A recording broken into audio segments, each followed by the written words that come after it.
جو ہم سیلاب متاثرین کے لیے 2.1 ملین ہاؤسز بنا رہے ہیں، اور یہ دنیا میں سب سے بڑا ہاؤسنگ ریکنسٹرکشن کا منصوبہ ہے.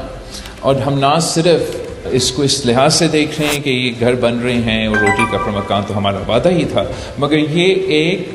ویمنز امپاورمنٹ کا بھی اس کا ایک پہلو ہے. اس لیے this is the single largest asset transfer program since شہید ذوالفقار علی بھٹوز لینڈ ریفارم، جہاں ہم نہ صرف گھر بنا کے دے رہے ہیں مگر اکثریت یہ جو زمین تھا جہاں یہ مکان تھے وہ حکومت سندھ کا زمین ہے. تو ہم نے ہر گھر کے لیے جو گھر کا عورت ہے ان کا نام کر دیا ہے، اینڈ ویو گیون دیم، وہ مالکانہ حقوق دیے ہیں ان کو. تو it is not only a housing reconstruction program, it is a